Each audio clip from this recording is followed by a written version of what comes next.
Morning, David. Morning, Les. How you doing? Good, man. Looks like I love your wooden ceilings. Well, Very we're cool. some friends in Rhode Island. Beautiful little house. They have a second house here, and it's just gorgeous. So we got here yesterday, and yeah, my father's services were last week, and so it's been good to just sort of relax and kick back a little bit. So this morning's topic is interesting. Les and I just had a really interesting conversation about what we're going to talk about today, and we're not even come close to covering it. So I want to say on one specific topic, which will lead into the rest of the week's topics. So it's called Awareness, the Energy Source for Healing. And by the way, this is Dynamic Healing Moments with Dr. Liz Aria, pain psychologist, and I'm an orthopedic surgeon who works in chronic pain work. And I want to read a poem. An admonition I frequently repeat to myself is, wake up. It is much more interesting and healing to listen to what the world has to say to you instead of repeatedly imposing your views onto the world. I think that's called projection, right, Les? Yep. So here's the poem by Rumi. The breezes at dawn have secrets to tell. Don't go back to sleep. You have to ask for what you really want. Don't go back to sleep. There are those who go back and forth across the threshold where the two worlds meet, and the door is always open and it's round. Don't go back to sleep. So here's the one message I really want you to listen to, even if it's just one sentence and we stop this meeting. I want you to understand this. What we tend to do, we have a worldview that we tend to interpret all the world events through this worldview, relationships, etc. And we tend to impose our worldview on everything. And if things don't match, we try to change the situation rather than look at our worldview. And if you think about this logically, and I did figure this out years ago, it's tedious. You have a certain view, you keep looking at the world through a certain lens, and it's tedious.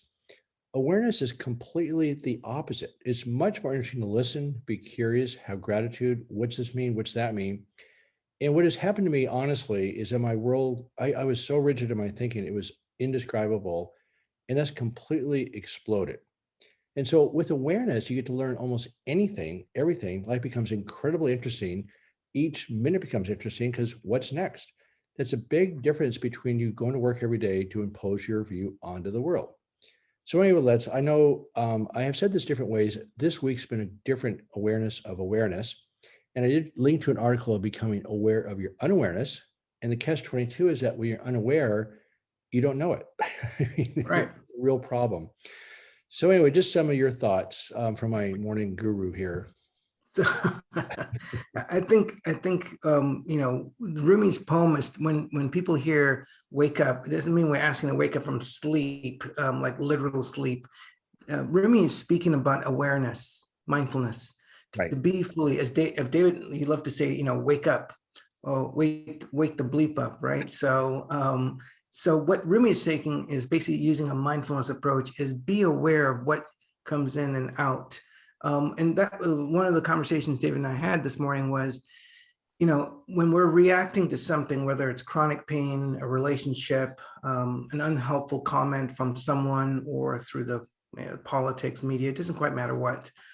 Or even if you hear an inner critic that kind of laments on you or puts you down. What David and I were talking about is it is human to react. And what we're trying to say to everyone and teach everyone is one of the most important life skills is to be aware of what's showing up and then how you wish to relate to it. Let me repeat that again. Probably one of the most important skills you can learn with chronic pain or in life in general, when something takes a strong hold on you, a thought, an emotion, a physical sensation, or even a human being who says something unhelpful. When something happens to you, your first step is to really get in the middle of that tornado, to be fully aware. And then when you're fully aware, now mind you, Dave and I were talking, it does not mean that you're not feeling the reaction. You're actually not getting caught up in the reaction. You're actually, when you become aware, you have a choice to actually learn to relate differently. And how do we do that? David, we were talking about this morning. When you get triggered, your first step, and this is a skill, as I told David, is this is a skill I had to learn over and over again. So when you get activated, triggered by a thought, emotion, sensation, or someone in front of you, it doesn't quite matter what. The moment you get triggered, notice that. Notice what? Notice that there was a mood shift and or tension that just showed up. Once you know that, you move on to the next step, which is locate that sensation or that thought in your body. Why? Because most of the time, we humans, when we cannot feel and touch something, it's harder to work with. So when you physicalize a thought or an emotion into your body, Did you say physicalize? yes, my English professor would be rolling in his grave. I would challenge you in the Scrabble dictionary on that. I know. Okay, all right. You know, Dave, if I make words up like that, All right. Keep going. I'm sorry. yeah, physicalize. That's exactly right. So when you get activated, you want to notice there was a mood shift and or tension that showed up. That's the training. The second step is once you've noticed a mood shift or tension show up, you want to then locate it where in this body map. Where is it? So maybe it's here, maybe it's here, maybe it's right here, wherever it is, or maybe it's right here for most people. Whatever it is, then you go to it and you breathe from it. That's the simplicity of it. Because once you do that, now you're down regulating your physiology defense. Then you can learn to relate differently. Then you can learn to come from a place of love, understanding, forgiveness. Now, most people say like, I don't want to do that. And that's your choice, because then you will feel the suffering. This is a skill that is a life skill that will help with relationships and chronic pain. Well, and Les and I also don't like the word mind-body syndrome so much anymore because it actually implies a separation. And our consciousness does separate our identity from our body.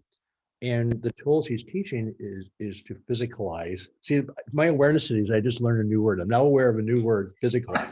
I never would have thought of that. If I hadn't been listening, I never would have been aware. Didn't teach you that in medical school? I guess I forgot to lecture on that one. Yeah, I missed that one. Anyway, but honestly, you're connecting, you're just allowing yourself to feel.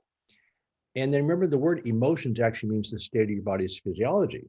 So if you're feeling unpleasant sensations, that means your physiology is off. And so we also simplify the word emotions as just what is the state of your body's chemistry. So then as you allow yourself to feel the sensation, and I like this idea of locating it in your body, is that you're just connecting things back up again that already were, right?